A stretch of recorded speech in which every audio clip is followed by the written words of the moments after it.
자, 93회 전산회계 1급 문제풀이 일반 전표부터 이제 시작해 보겠습니다.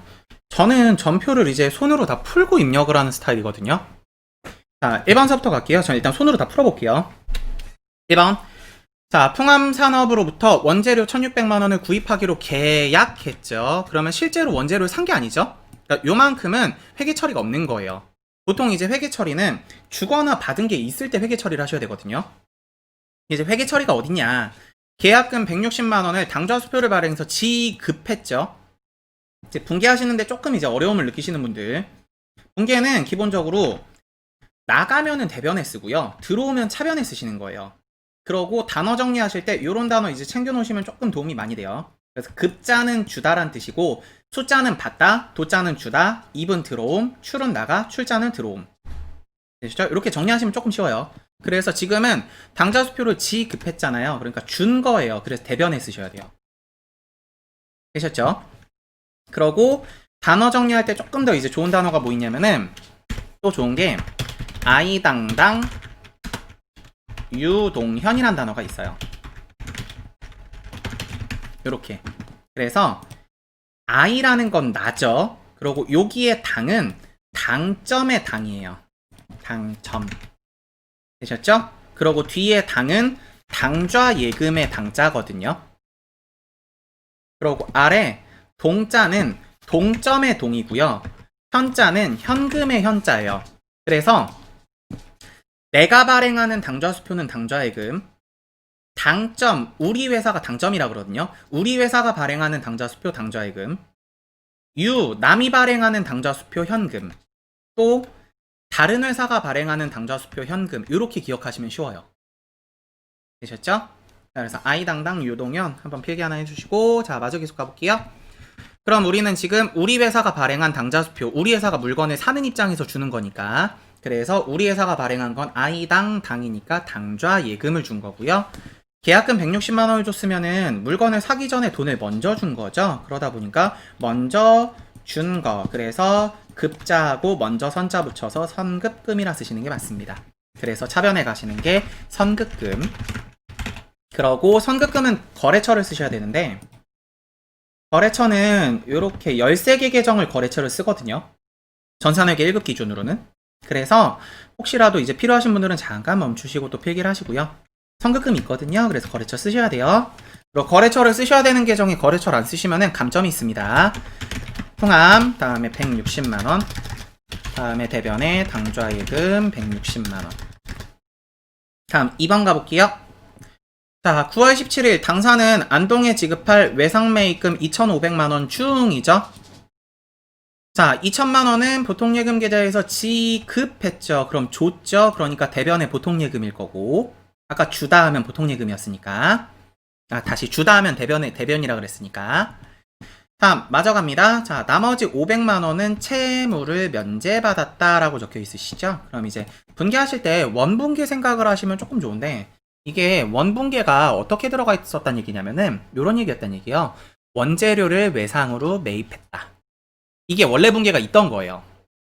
그래서 원재료를 외상으로 매입하시면은 기본적으로 분개가 차변의 원재료, 대변의 외상 매입금이죠. 다시 차변의 원재료, 대변의 외상 매입금이죠. 그럼 이미 이 상태가 있던 거니까 현재 그럼 외상 매입금이 있던 거를 돈을 낸 거거든요. 갚은 거예요. 그래서 외상 매입금이 없어지면서 차변으로, 그러고 대변에 들어가시는 게 급자 달려서 줬으니까 대변에 보통예금, 그러고 나머지는 채무를 면제받았죠. 그래 대변에 나머지 500만원을 써주시면 돼요. 그래서 써보면은 외상매입금, 자, 거래처가 안동이죠. 안동 금액은 2,500만원, 대변에 보통예금으로 2,000만원 지급했죠. 그러고 나머지는 채무를 면제받았죠. 그래 채무를, 쉽게 부채를 면제, 갚지 않아도 됩니다 해서 내 입장에서 갚아야 될 돈이 줄어들게 되면은 내 입장에서 이득을 본 거겠죠. 그래서 채무를 면제받아서 이익을 받습니다. 그래서 500만원을 적어주시면 돼요. 괜찮으시죠? 자, 문제 3번 갑니다. 자, 문제 3번. 자, 사업 확장에 필요한 자금을 조달하기 위하여 새로운 보통주 주식이죠. 여기서 이제 공부하시는 분들 중에 주식이 나오면 언제는 단기 매매 증권이나 매도 가능 증권이고 언제는 자본금이에요. 이러신 분들이 있는데 이게 어떻게 구분을 해야 되냐면은 투자를 받은 회사의 입장에서는 자본금이고요. 되셨죠? 쉽게 돈을 받았으면 되셨어요? 자본금이고 투자를 한 사람 혹은 회사, 투자자죠. 이 사람은 결국 투자자의 입장에서는 단기 매매 증권이나 매도 가능 증권이에요. 되셨어요? 그래서 투자를 한 사람 입장에서는, 투자자 입장에서는 단기 매매 증권, 매도 가능 증권, 주식은 채권이라면은, 사채라면은 투자를 한 사람 입장에서 만기 보유 증권도 오실 수 있습니다. 우린 지금 주식이라 주식 얘기만 할게요. 투자를 받은 회사 입장에서는 자본금이에요. 되셨죠? 그래서 지금 나와 있으신 게 보통 예금으로 입금됐죠. 결과적으로 내가 사업 확장을 하기 위해서 투자금을 받은 거죠. 그래서 다방에 가시는 거 이제 주식은 자본금이 되실 수 있고요. 분개를 하실 때 발행이라는 말은 증자하고 같다고 생각하셔도 괜찮아요. 주식 발행. 그래서 이때 증자는 자본금의 증가의 약자거든요.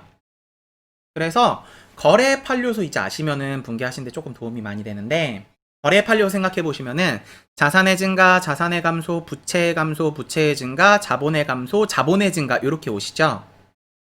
되셨어요? 혹시라도 거래 판료소가 머릿속에 없으신 분 잠깐 지울게요. 혹시 거래 판료소가 없으시면은 자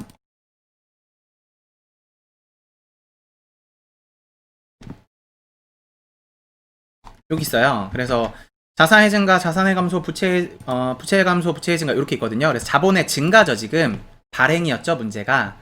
그래서 발행이시면은 다시 증자하고 같은 말이고 자본금의 증가하고 같은 말이에요. 그래서 대변 자리에 자본금을 쓰셔야 돼요. 되셨죠? 대변 자리에 들어가시는 게 이런 경우에 자본금이 되시는 거예요. 만약에 문제 지문에 소각이라는 말이 나왔다. 소각은 감자하고 같은 말이거든요. 그러면은 센스 있게 자본금의 감소. 그럼 이럴 때는 차변의 자본금이 오시는 거예요. 되셨죠? 또 갑니다. 자, 그래서 문제에서 대변 자리가 자본금이 될 거고요. 그리고 자본금을 쓰실 땐 항상 액면 금액으로 쓰셔야 돼요. 그래서 액면 금액이 지금 얼마냐면은 5,000주를 발행했는데 액면 금액이 5,000원이시죠? 자, 그래서 5,000주 곱하기 골뱅이 개당 5,000원. 골뱅이는 술안주가 아니에요. 개당 단가예요. 자, 그래서 금액 가시는 거 2,500만원. 다음에 돈은 보통예금으로 받았죠. 입금됐으니까 보통예금이 들어왔겠네요. 입자 달렸으니까. 그래서 들어오면 차변이라 그랬죠. 보통예금 5,000주 곱하기 한 주당 만원 해서 5천만원을 받았네요. 자, 그러고 마저 계속 보시면은 신주 발행과 관련해서 지금 현금으로 50만원을 지급했죠. 그럼 돈을 줬으니까 대변 자리 가시는 게 현금 50만원. 다음 그러고 이렇게 이제 맞췄을 때 대변 자리에 돈이 지금 남죠? 그죠? 모자라죠? 그러면은 받은 돈이 더 크잖아요. 그러면 우리는 주식을 발행하면서 돈이 남았습니다. 이렇게 쓰셔야 되거든요. 그래서 주식을 발행하시면서 돈을 더 받았어요. 초과된 돈이 있습니다. 라 그래서 주식 발행 초과금이라 그래요. 만약에 돈을 덜 받았다 그러면은 주식을 발행하면서 깎아서 발행했어요. 그래서 주식 할인 발행 차금이라 그러시고요. 괜찮죠? 그러고 원래는 이때 주식 발행 초과금이 뜬다고 바로 주식 발행 초과금을 쓰면 안 되고 주식 할인 발행 차금이 있으면은 상계 없애고 나서 주식 할인 발행 차금만큼 없애고 나서 나머지를 주식 발행 초과금으로 쓰셔야 되거든요. 근데 지금 없다 그랬으니까 바로 쓰시면 돼요. 주식 발행 초과금 금액은 5천만원에서 2,550만원 빼겠죠? 자, 전 암산을 잘 못하니까 2,550만원. 자, 그럼 2,450만원이네요. 자, 24500,000 됐죠? 그래서 24,500, 빵빠레방 이렇게도 부릅니다. 저는. 자, 마저 갈게요. 자, 마저 갑니다. 4번 제품 수출을 위해서 물건을 팔기 위해서죠. 자, 출장 갔던 홍길동은 자, 사람이 나왔네요. 출장 얘기 나왔죠? 그러면요, 출장은 이제 두 가지로 나눠져요. 출장을 갈 때와 출장에서 돌아왔을 때, 복귀했을 때, 출장을 갈 때는 보통 분계가 가지급금, 다음에 사원명을 써주시고요. 거래처 이제 거래처명 쓰셔야 돼요. 다음에 대변에 돈 주신 거 쓰시는 분계가 나오시고요. 출장에서 복귀를 하시면 가지급금 잡혀있던 게 반대로 없어지시면서 얘가 대변으로 없어지시면서 차변에 들어오시는 게 출장 가서 쓴 내역인 여비교통비가 들어오시거나, 다음에 만약에 이제 출장 가서 돈을 처음에 지급했던 것보다 덜 썼다, 그래 돈이 남았다, 그럼 회사에 반납하셔야 되니까 차변에 현금이 오실 수도 있고, 만약에 출장 간 직원이 돈을 더 썼다 그러면은 출장 가서 본인 사비로 썼을 거니까 대변에 현금이 나와서 회사에서 돈을 줘야 되는 경우도 있습니다. 지금 같은 경우는 가려져서 안 보이는데 조금 지워볼까요? 지급할 때 150만원을 지급을 했고요. 150만원을 지급을 했고요. 그리고 가서 쓴 게 125만원을 썼대요. 그럼 이제 돈이 남았겠네요. 그래서 회사에다 반납하셔야 되는 거죠. 그래서 회사 입장에선 돈을 받으셔야 돼요. 되셨죠? 그리고 요즘 이제 문제는 출장 가셔서 접대비 쓰는 문제도 가끔 나오거든요. 거래처 직원하고 뭐 출장 가서 식사를 했습니다. 뭐 이런 것들. 자, 그래서 분계는 차변에 여비교통비, 현금, 대변에 가지급금까지 오실 거예요.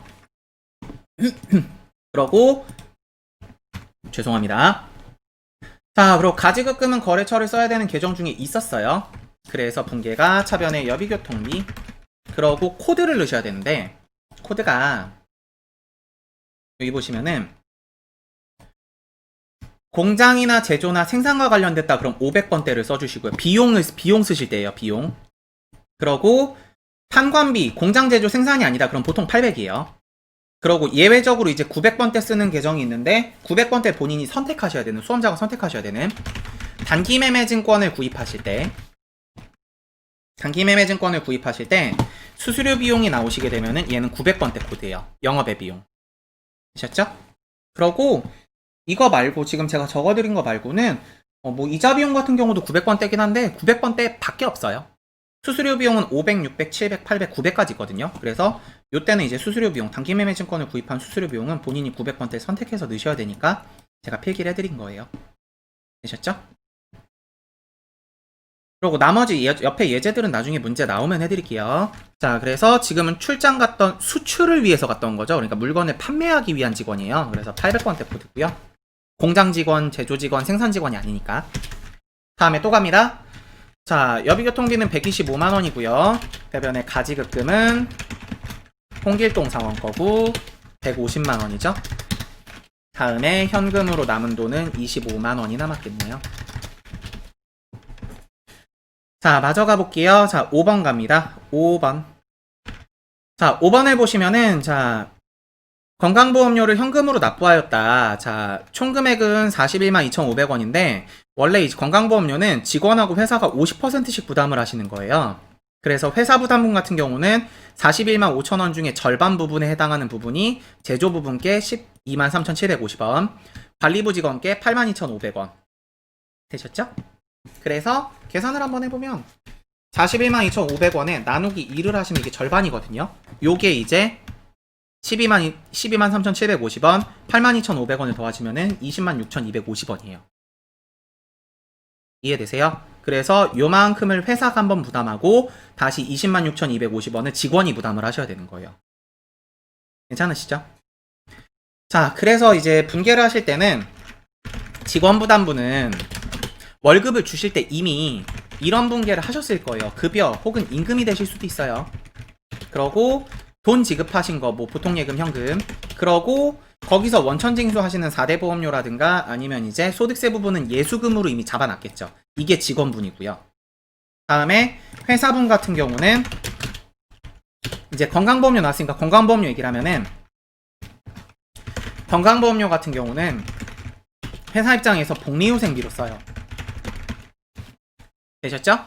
그래서 이것도 이제 제조가 있으니까 이건 500번대 복리후생비일 거고, 다음에 관리가 있는 부분은 제조 공장 생산이 아니니까 800번대 복리후생비일 거예요. 그래서 나눠 쓰셔야 되거든요.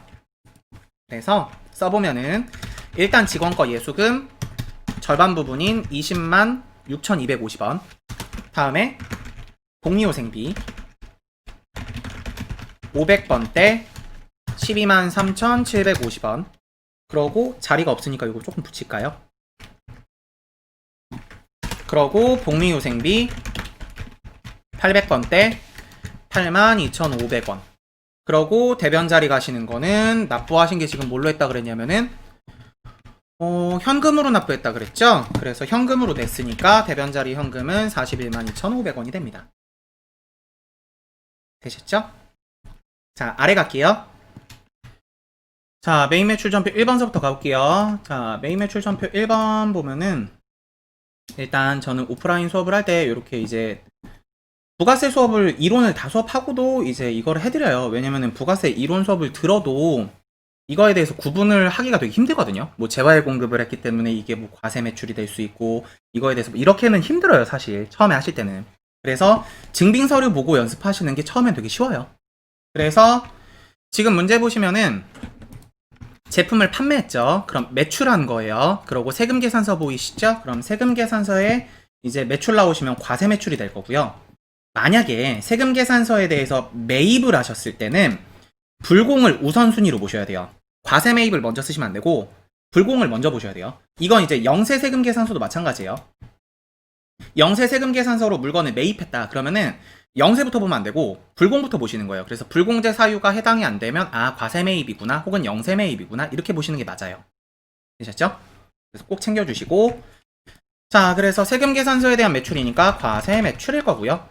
그러고 요거 이제 말고 전자가 있죠, 문제에서 전자. 그래서 뒤에다가 전자를 써주시고요. 다음에 저는 분계 유형을 구분을 하라는 주의예요.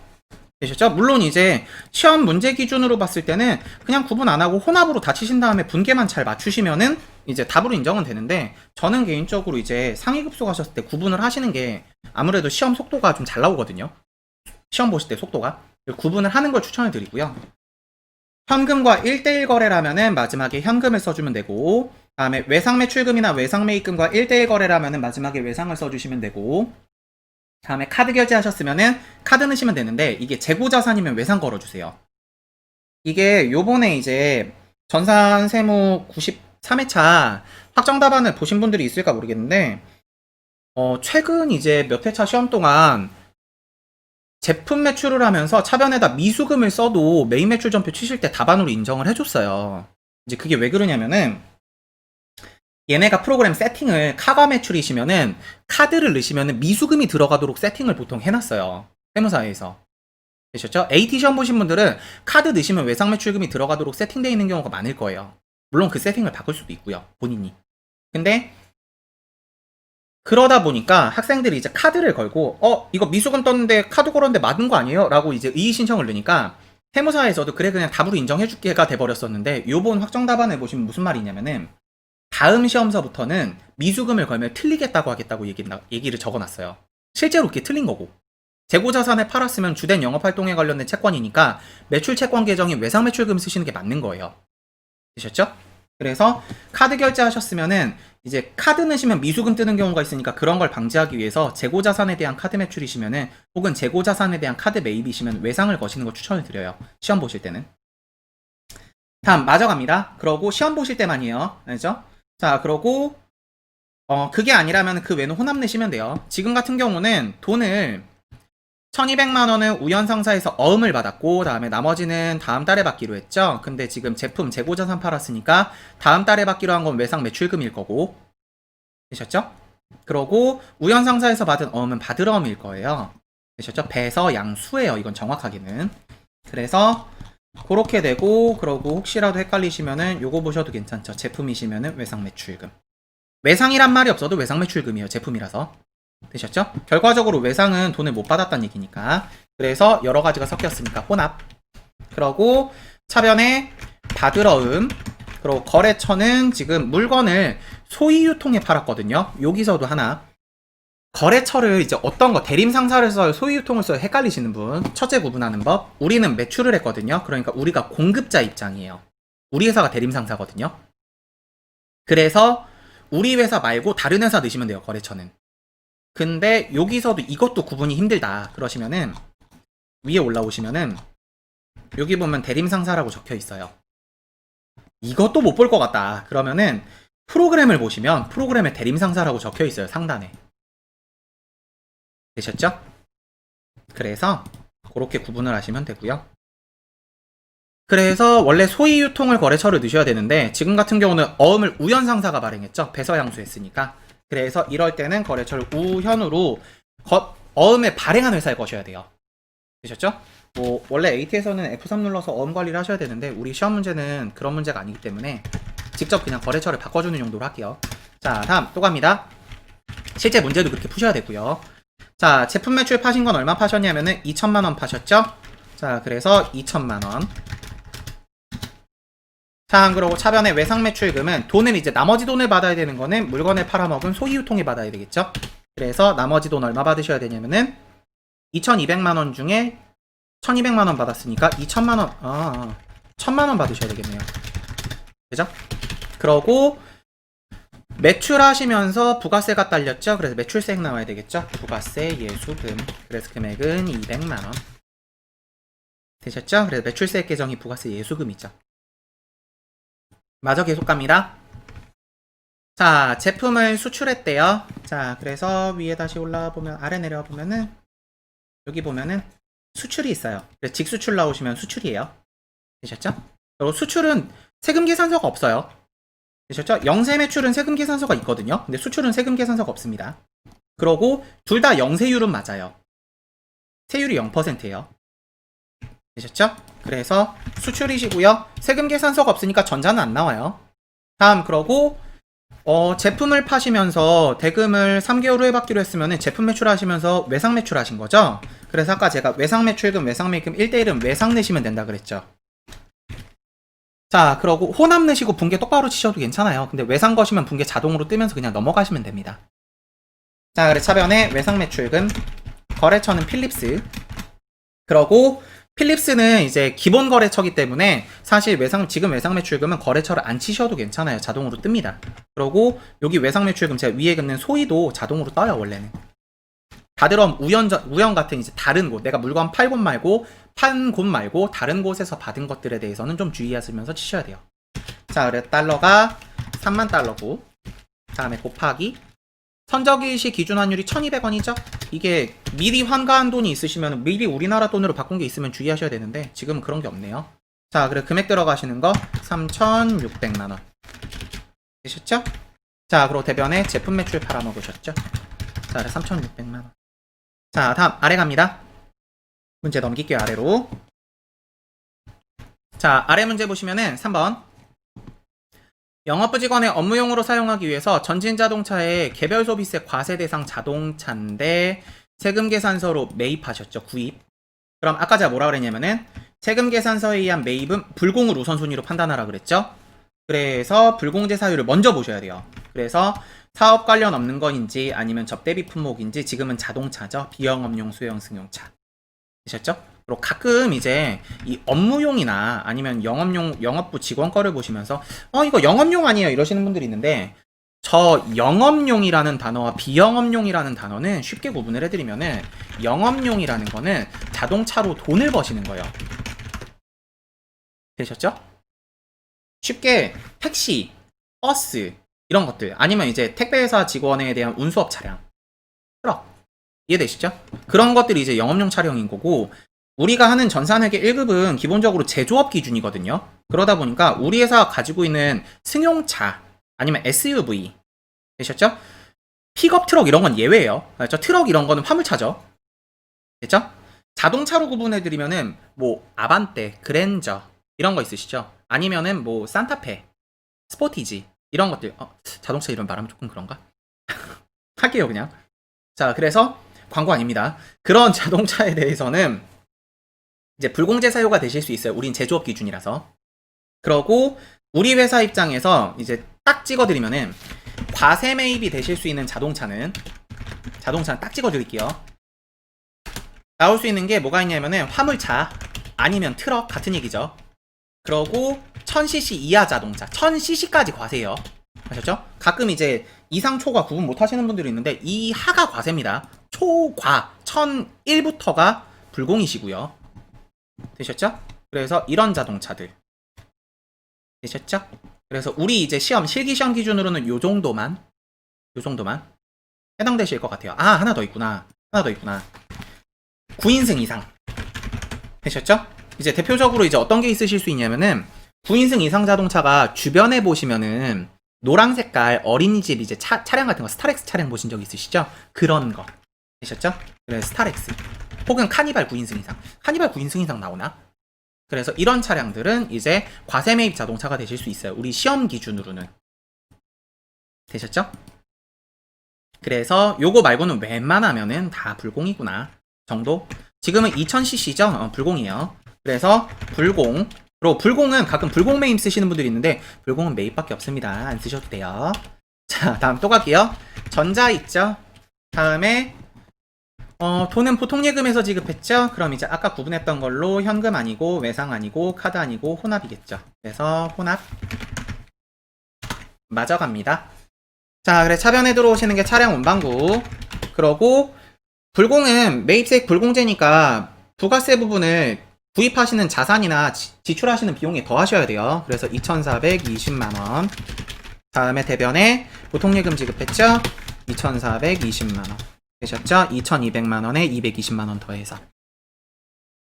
다음 마저 계속 갈게요. 자, 4번 갑니다. 4번. 자, 소비자 오미자 씨에게 제품을 현금으로 팔았죠. 이거 보시고 현과 현면 판단하시는 분들이 있는데 뒤에 현금 영수증이 없으시면 건별이에요. 아셨죠? 그래서 현금 영수증이 있어야 아셨죠? 현과나 현면이 되실 수가 있어요. 그렇죠? 그냥 현금 판매했다 그럼 건별입니다. 그러고 지금 나와 있는 게 그럼 현과예요, 현면이에요 구분하실 때는 쉽게 구분하시는 법은 부가세가 있냐 혹은 없냐에 따라서 없으면 면, 있으면 과 정도 생각하시면 돼요. 되셨죠? 제가 사후에는 이론 강의도 올릴 예정이에요. 근데 일단 세법 개정이 이제 조만간 있을 거라서 2월 시험까지는 세법 개정이 없죠. 근데 4월 시험서부터는 세법 개정이 있을 거라서 제가 개인적으로 뭐 재경이나 아니면 이제 전산회계, 전산세무 이제 출판사 아는 곳에 제가 인터넷 강의를 하겠다라고 이미 얘기를 해놓은 상태거든요. 그래서 동의를 받았어요. 그래서 나중에 이제 이론 강의도 올리도록 하겠습니다. 자, 그래서 현금 영수증이니까 지금 같은 경우는 부가세가 있죠. 그래서 현과예요. 그래서 물건 팔았으니까 현과 매출 혹은 매출 현과. 자, 그러고 대금은 현금으로 결제했죠. 현금. 이것도 뭐 혼합 넣으셔도 되는데 현금 넣으시면 분계 자동으로 다 떠요. 아셨죠? 자, 그래서 차변에 현금 돈 총 받은 거는 86만 9천원. 그러고 팔아먹은 제품 매출의 가격은 79만원. 과세 물품가액이 79만원이니까 79만원. 다음에 부가세는 매출세액이시죠? 자, 그래서 부가세 예수금 79,000원. 되셨죠? 자, 마저 계속 갈게요. 자, 문제 5번 갑니다. 자, 12월 15일 거. 자, 삼촌상사에서 원재료를 매입했대요. 아래 자료가 더 있을 것 같네요. 자, 원재료를 매입하고 다음과 같은 세금 계산서를 발급 받았대요. 그럼 세금 계산서의 매입이시죠? 그럼 불공부터 따지라 그랬죠? 원재료를 샀으니까 사업 관련 없는 게 아닐 거예요. 접대비도 아니고, 다음에 자동차도 아니고요. 다음에 토지도 아니죠. 물론 불공제 사유는 이거 말고도 더 있어요. 이제 뭐 공통매입세 안분이라든가 등등등 여러 가지가 있는데 주로 이제 나오는 게 4개. 되셨죠? 불공제 사유가 한 11가지 정도인가? 있어요. 되셨죠? 자, 또 갑니다. 그래서 얘는 불공제 사유 해당이 안 되기 때문에 과세 매입입니다. 그러고 전자. 다음에 들어가시는 거 대금은 현금도 받았고 다시 현금도 지급했고 어음도 지급했네요. 그러니까 섞였으니까 혼합. 차변에 원재료를 사왔죠. 얼마짜리 사왔냐면은 230만원짜리. 그래서 230만원. 대변에 현금으로 아래 보시면은 153만원을 지출하셨죠. 자, 그래서 153만원.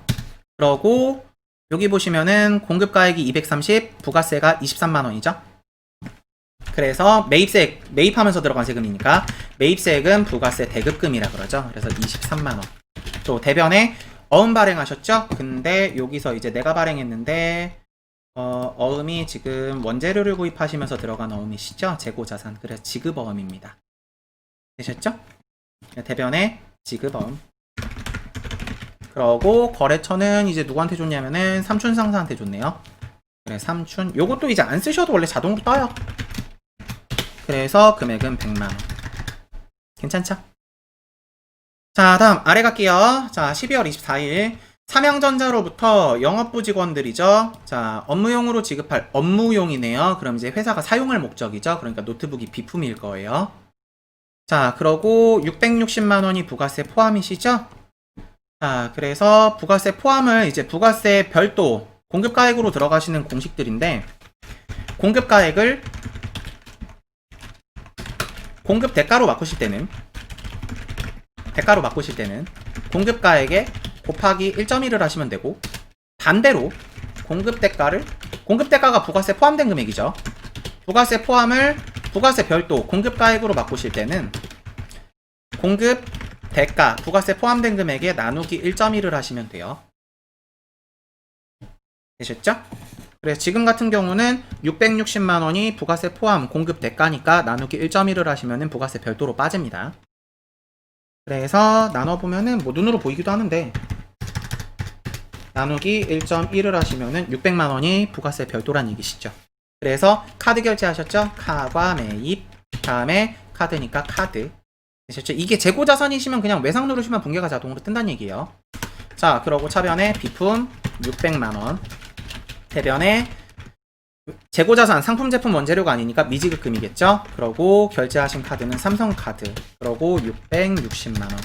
왜냐면 신용카드 결제하시면은 우리 카드 대금은 카드사에 납부를 하시죠. 카드사가 대신 결제를 해주시고. 그래서 그럴 때 이제 거래처를 카드사에 거셔야 되는데 이것도 입력 잘 하시면 자동으로 뜹니다. 다음에 매입세액 있죠. 부가세 대급금 60만원. 괜찮죠? 마저 계속 볼게요. 자, 아래 문제 4번.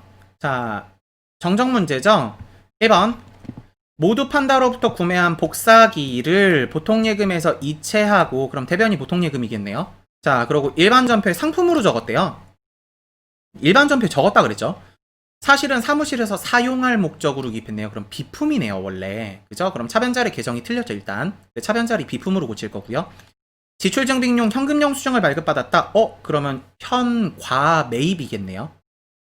되셨죠? 매입세 공제 받기로 한다. 뭐 부가세 얘기 조금 해드리면은 부가가치세 처음 배우실 때 과세거래에서 재화의 공급이면 과세거래에 해당하실 수 있습니다. 이런 말 배우시죠? 과세거래에 들어가는 게 재화의 공급, 용역의 공급, 재화의 수입 이렇게 있잖아요. 그래서 비품이나 상품이나 둘 다 재화에 해당을 하시기 때문에 증빙서류를 적정하게 받으시면 과세거래에 해당을 하실 수 있습니다. 즉 매입세 공제를 받으실 수 있고요. 현금 영수증 있으시니까 현과 매입이에요. 그래서 푸시는 법은 일반 전표에 입력되신 부분을 삭제하셔야 되고요. 첫째, 이게 매입 매출 전표 거죠. 결과적으로 부가세 분기에 해당하는 거니까 이렇게 가셔야 되고요. 그러고 보통 이 현금 영수증에 대해서 불공제 사유가 될 것 같으면 일반 전표에 쳐요. 증빙 서류가 없으시면 이제 불공제인데 현금 결제하신 부분에 대해 세금 계산서 안 받으셨으면은 이제 불공제 사유로 어떻게 칠 수가 없거든요. 매입 매출 전표에. 불공으로 치려면 세금 계산서가 있어야 되기 때문에. 그래서 일반 전표로 처리했던 건데 아까 위에서 불공 처리할 때 차량 원방구에다가 부가세 더했던 거 기억나세요? 이렇게. 제가 왜 자꾸 주저주저 얘기를 했냐면은 이 220만 원이 불공제라고 처리하고 지금 일반 전표에 쳤던 거기 때문에 부가세가 포함된 금액이에요. 되셨죠? 그래서 부가세 별도로 나눠주시면은 나누기 1.1을 하시면 부가세 별도가 공급가액 과세 표준이 200만 원이거든요. 그래서 분계를 하시면은 차변에 비품 200만 원, 대변에 돈은 뭘로 지급했냐면은 보통예금에서 지급한 거는 맞나봐요. 다른 말은 없거든요. 그래서 보통예금이 220만 원. 다음에 차변에 매입세액 있죠? 부가세 대급금 20만 원. 이렇게 돼요. 괜찮으시죠? 자, 그러고 유형을 안 적었네요. 현과 매입이죠. 그러고 보통예금 결제하셨죠? 꼭 현과나 현면이라 그래서 꼭 현금으로 결제를 하셔야 되는 건 아니에요. 계좌이체 하시고도 현금 영수증 요구하실 수 있습니다. 그래서 혼합이에요. 현금이 아니라서. 되셨죠? 자, 다음 마저 계속 갈게요. 자, 끝까지 풀고 나서 입력을 할 거예요. 자, 문제 2번. 자, 보통예금 계좌에 입금된 2,500만 원이 그럼 차변이 보통예금이었겠네요. 자, 전액 외상매출금 회수로 처리하였으나 8월 25일에 외상매출금이 1,500만 원이 있고 나머지 1,000만 원은 어음이래요. 되셨죠? 그럼 회사가 차변에 보통예금 2,500, 대변에 외상매출금 2,500을 쓴 것 같은데 외상매출금이 2,500이 아니라 1,500이고 그 외 나머지가 어음이었대요. 되셨죠? 아, 그 말이 아니네요. 차변에 보통예금이 2,500인데 마산 상사에서 발행한 약속어음을 조기 상환받은 것으로 확인되었다라고 적혀 있으시거든요. 다시. 자, 잠시만요. 보통예금 계좌에 입금된 2,500만 원을 전액 외상매출금 회수로 처리하였으나 8월 25일 현재 외상매출금 잔액이 1,500만 원, 나머지 1,000만 원은 어음을 조기상. 자, 다시 할게요. 분계를 지금 회사가 보통예금으로 2,500을 쓴 거고, 다음에 대변에 외상매출금으로 2,500을 썼는데, 실제로 알고 보니까 외상매출금 잔액은 1,500이었대요. 그러니까 이게 25가 아니라 정확히는 1호라는 얘기고, 되셨죠? 그 외 나머지가 받으러음이란 얘기시죠. 그래서 받으러음이 10이겠네요. 1,000만 원. 되셨죠? 자, 그래서 요렇게 정상분계는 요렇게 고쳐주셔야 되는 거예요. 지금. 되셨죠? 자, 2,500만 원 대변에 외상매출금 거래처는 지금 어디냐면은 마산이죠. 1,500만 원. 다음에 받으러음 마산 1,000만 원. 괜찮으시죠? 자, 마저 계속 갈게요. 결산분계 갑니다. 자, 결산분계 성급선수 이제 이런 얘기인데 요거 이제 정리를 하나 해드릴게요. 결산분계를 하실 때는 원래 원분계, 돈을 지출하실 때 원분계가 어떻게 처리되어 있었냐가 중요해요. 그래서 기중의 분계가 처음에 비용으로 적었었냐, 예를 들어서 차변의 보험료, 대변의 XX 이런 식으로 적었었냐, XX는 뭐 현금, 보통예금 이런 것들 이렇게 적었었냐에 따라 다르고, 아니면은 차변의 성급비용 자산으로 적었었냐에 따라 달라요. 그래서 만약에 왼쪽처럼 기중에 비용으로 적었으면은 무조건, 뭐 자산도 마찬가지예요. 무조건 일단 이 분계를 하시는 기본적인 원리는 차변에 적혀있는 계정을 무조건 반대로 넘기시는 거예요. 결산분계 푸시는 팁이에요. 이렇게 무조건 이렇게 반대로 넘기는 거예요. 되셨죠? 그러면은 이쪽에 이제 분계를 생각해보면은 왼쪽 분계 같은 경우는 차변의 성급비용, 그리고 보험료가 반대로 넘어갈 거고, 대변에가 오른쪽에 있는 것 같은 경우는 차변의 보험료, 그리고 대변의 성급비용이 넘어가겠죠? 그러면은 결산분계가 왼쪽처럼 떴다. 그럼 이제 금액을 쓰실 때 언제 걸 쓰는 거냐면은 내년 걸 쓰시는 거예요. 이게 뭐 원리를 뭐 설명해 드려서 올해 뭐 보험료가 1년치, 2년치가 잡혀 있는데 뭐 손익계산서는 기본적으로 연초부터 연말까지 작성을 해서 뭐 하고, 비용과 수익은 연도가 되면 마감을 해서 0부터 다시 시작하면 이런 얘기 해드리면 좋은데, 굳이 그렇게 해서 생각해서 하면 좋긴 한데 그럼 오래 걸리거든요. 그래서 문제 푸실 때는 그냥 공식처럼 갖다 끼시는 게 훨씬 빨라요. 되셨죠? 실제 저도 문제 풀 땐 공식처럼 껴요.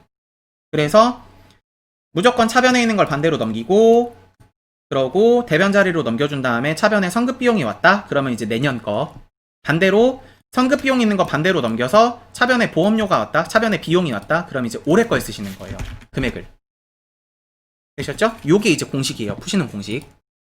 그래서 문제 보시면요, 지금 회계 처리한 보험료 전액 비용으로 처리했었다라고 적혀있죠. 그럼 왼쪽 형태인 거예요. 그래서 보험료가 잡혀 있었으니까 무조건 대변에 보험료가 갈 거고요. 되셨죠? 그래서 분계는 고민하지 말고 대변 자리가 보험료가 될 텐데, 이 보험료가 제조 부분, 관리 부분 두 개가 있죠. 그래서 보험료가 500번대가 하나, 다음에 보험료가 800번대가 하나가 있을 거예요. 그러고 차변 자리에 들어가시는 거는 선급 비용이 되실 거예요. 이렇게 분계가. 괜찮으시죠? 그럼 이제 제가 아까 내년 거 계산해야 된다 그랬잖아요. 그러면은 첫 번째 제조 부분 거 같은 경우는 180만원에 곱하기 내년에 해당하시는 지금 월수가 몇 월이냐면 7개월이죠. 7 나누기 1년분이라고 지금 문제에 나와 있었죠. 12 하셔서 계산하시면 되고요. 저는 보통 이렇게 곱하기 나누기라는 편인데, 이게 이제 말 설명을 하나 해드리면은 180만원이 있으면 나누기 12를 하시게 되면요, 한 달치가 나오겠죠. 거기에다 다시 곱하기 7을 하시면 7개월치가 될 거 아니에요. 여기에서 나누기와 곱하기는 자리를 바꾸셔도 결과적으로 결과값이 같아지거든요. 그래 뒤집어서 하는 편이에요 저는. 되셨죠? 전체분의 몇 개월 비율이니까 결과적으로. 그래서 요렇게 이제 계산을 해보시면 얼마가 나오시냐면은 80만원에 곱하기 7 나누기 12를 하시면은 105만원. 그래서 이 금액이 500번대 금액이 될 거고요. 그러고 관리 부분도 동일하게 156만원에 곱하기 7 나누기 12를 하시면 곱하기 7 나누기 12를 하시면은 91만원이네요. 자, 91만원. 그래서 91만원이고요. 그러고 91만원에 플러스 105만원을 더하시면은 나오시는 게 196만원이네요. 그래서 요렇게가 됩니다. 분계는. 괜찮으시죠? 자, 마저 계속 갑니다. 자, 그리고 아래 2번 현금과 부족 분계 나왔죠? 현금과 부족은 문제를 푸실 때 결산 문제 기준이에요. 제가 설명드리는 거 지금 문제는 결산 때 문제 지문에 현금과 부족이 있다면 지문에 어디에도 현금과 부족이란 말이 있다면 현금과 부족으로 분계를 하시면 돼요. 되셨죠? 그러고 문제 지문에 결산 문제 풀 때 현금과 부족이 없다. 되셨죠? 그럼 현금으로 분계를 하시면 돼요. 되셨죠? 요게 포인트예요. 지금은 이제 현금과 부족이 있죠? 그죠? 그러니까 현금과 부족으로 분계를 할 거예요. 그러고 실제가 장부보다 많다 그랬죠? 되셨죠? 그래서 실제 기준으로 보시면 돼요. 실제가 많으면은 돈이 남는다는 얘기고요. 돈이 들어왔다는 얘기고요. 그러고 실제가 적으면은 돈이 나갔다는 얘기예요. 돈이 모자르다는 얘기예요. 그래서 실제가 많으면은 원분계 자체가 어떻게 돼 있었을 거냐면 차변의 현금, 대변의 현금과 부족 이렇게 돼 있었을 거예요. 돈이 남는 거니까. 그래서 돈이 들어왔었는데 실제가 많으니까 돈이 들어왔었는데 나 어떻게 들어왔는지 이유를 몰라요. 되셨어요? 그래서 결산이 되시면요. 현금과 부족 잡혀있던 거를 반대로 넘겨서 차변으로 맞춰주시고요. 이율을 아시면 이율 쓰시면 되고요. 이율 모르시면은 잡이익이나 잡손실이 되실 수 있는데 돈이 남는 상태였으면 회사가 돈을 벌었겠죠. 그러니까 잡이익으로 쓰셔야 됩니다. 자, 그래서 분계 마무리 될게요. 자, 그럼 차변에 가시는 거 현금과 부족. 자, 금액 50만원. 대변에 30만원은 외상매출금이래요. 그래서 외상매출금 영진 다음에 30만원. 다음에 나머지는 잡이익이죠. 잡이익 원인 알 수 없으니까 20만원. 다음 그러고 아래 이제 아래 문제 보시면요. 감가상각비익이 나오셨죠? 자, 여기 보시면은 요렇게 해당을 하시면 회계 1급 하실 때 요렇게 해당을 하시면은 결산 때 분계를 안 하셔도 돼요. 결산자료 입력 가셔서 치시고 전표 추가하시면 자동으로 만들어지거든요. 그래서 지금 나온 게 감가상각비니까 분계를 하실 필요가 없습니다. 물론 수기분계로 넣으셔도 답으로 인정은 돼요. 근데 저는 자동 분계를 선호하는 편이에요. 되셨죠? 그래서 얘는 결산자료 입력이고요. 분계 안 하셔도 되고. 자, 6번 조회 갑니다. 전 조회도 보통 쓰는 편이거든요. 오프라인 수업할 때 어디 들어가는지 본인이 쓰라고 얘기를 해요. 그래서 아래 보시면은 이제 문제 한번 맞춰볼게요.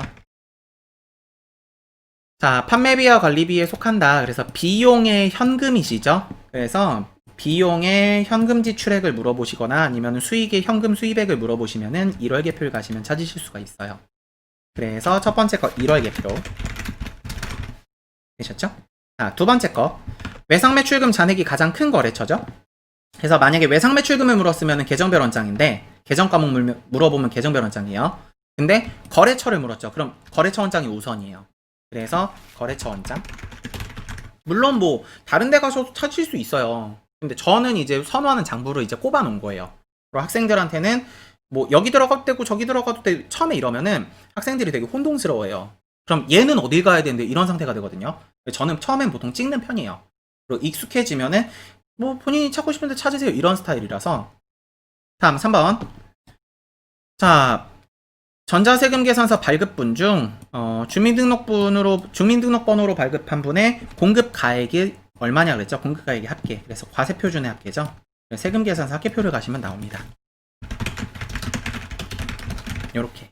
그래서 손으로 푸는 문제풀이는 여기까지고요. 이제 다음에는 입력을 한번 해볼게요.